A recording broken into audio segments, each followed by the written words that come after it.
સમાચાર અમદાવાદથી Jodhpur BRTS bus stand પાસે આગનો બનાવ. પારસ મેડિકલ ગોડાઉનમાં આગનો બનાવ બન્યો.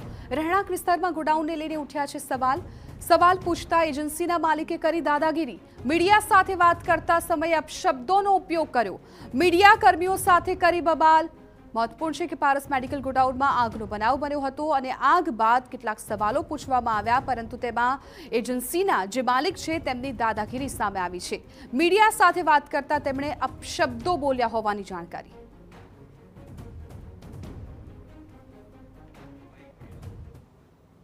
બોલો ફટાફટ યાર, દેખાતું નહીં તમને? ક્યારનો કહું છું બતાવો.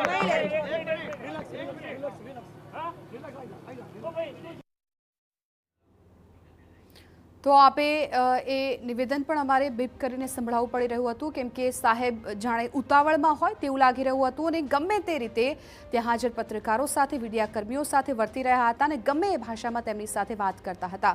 આગનો બનાવ બન્યો, તેઓ ત્યાં હાજર હતા અને ત્યારબાદ તેમને સવાલ પૂછતા તેઓ જાણે અકળાઈ ગયા હોય તે પ્રકારનું એ નિવેદન પરથી લાગી આવતું હતું.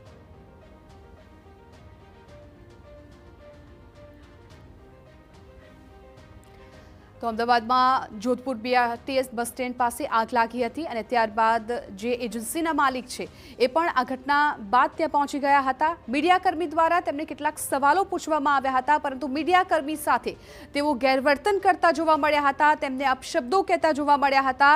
એ નિવેદન થોડીવાર પહેલા આપને સંભળાવ્યું કે જેમાં અમારે પણ બીપ કરીને આપને સંભળાવવું પડ્યું હતું, કારણ કે એ શબ્દો કે જે કોઈ વ્યક્તિ સાંભળી ના શકે તે પ્રકારના શબ્દોનો તેમણે મીડિયાકર્મીઓ સામે ઉપયોગ કર્યો હતો. એટલે હવે અનેક સવાલો એ પણ ઊભા થઈ રહ્યા છે કે શા માટે તેઓ સવાલથી ભાગી રહ્યા હતા.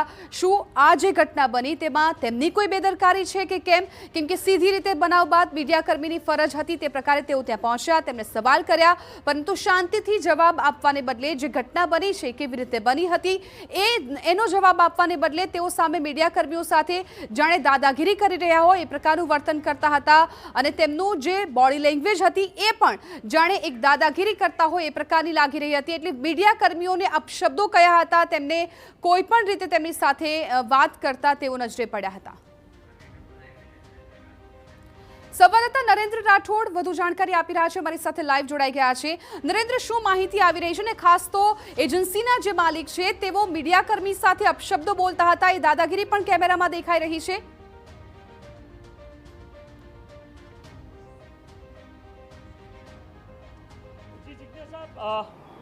બોડકદેવ પાસે જોધપુર 4 રસ્તા પાસે આ ગોડાઉન આવેલું છે ને એમાં આગ લાગી હતી.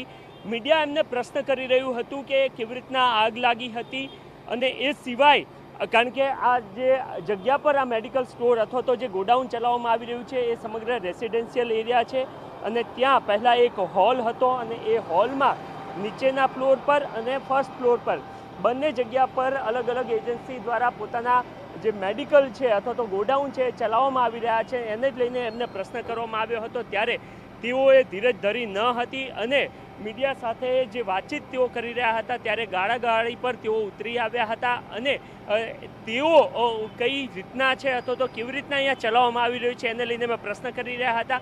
એ સંદર્ભ બાદ તેમના દ્વારા આ પ્રકારનું વર્તન કરવામાં આવ્યું હતું. એક ક્ષણ એવી પણ બની હતી કે જ્યાં તેઓ ઝપાઝપી પર ઉતરી આવે એ પ્રકારની સ્થિતિ હતી, પરંતુ હાજર તમામ લોકો દ્વારા એમને અલગ લઈ જવામાં આવ્યા હતા. એમનું નામ આરજવ શાહ છે અને તેઓ પારસ મેડિકલ એજન્સી છે એના તેઓ ઓનર છે.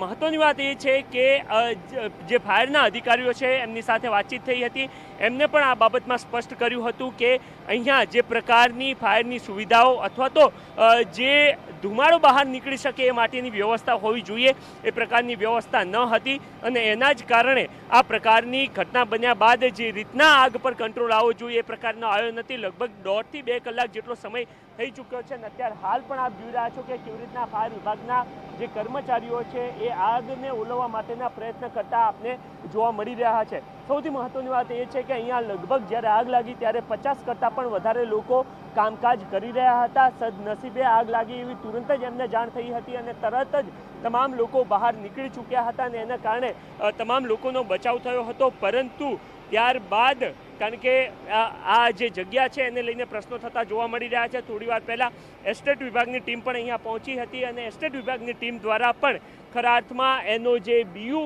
લેવામાં આવ્યું છે કે કેમ, આ સિવાય યોગ્ય ટેક્સ ભરવામાં આવે છે કે કેમ, અને એ સહિતની તમામ વિગતો હાલ મેળવવામાં આવી રહી છે. પરંતુ જે પ્રાથમિક વિગતો મળી રહી છે એ મુજબ પહેલાં અહીંયા હોલ હતો, કોમ્યુનિટી હોલ હતો, અને કોમ્યુનિટી હોલમાં જે રેસિડેન્શિયલ એરિયામાં આવેલો છે ત્યાં મેડિકલ એજન્સી ચલાવવામાં આવી રહી હતી. ખરા અર્થમાં કેટલો ગુનો બને છે અને કઈ રીતના એમની સામે કાર્યવાહી થતી જોવા મળશે આગામી સમયમાં ખબર પડશે. પરંતુ જે આરજવ શાહ છે એમનું વર્તન જે છે એ મીડિયા સામેનું અથવા તો ગાળી ગલોચ કરતા તેઓ જોવા મળ્યા છે. બિલકુલ નરેન્દ્ર, આભાર સમગ્ર માહિતી બદલ. તો અત્યારે આગને કાબૂમાં લેવાના પ્રયત્નો કરવામાં આવી રહ્યા છે. આગ હજી સુધી કાબૂમાં નથી આવી, પરંતુ આ તમામ પરિસ્થિતિ વચ્ચે જે પ્રકારે એજન્સીના માલિક છે આરજવ શાહ, કે જેમે મીડિયાકર્મી સાથે બેદરકારીપૂર્વક વર્તન કર્યું, ગાળાગાળી કરી, તેને લઈને પણ હવે કેટલાક સવાલો છે.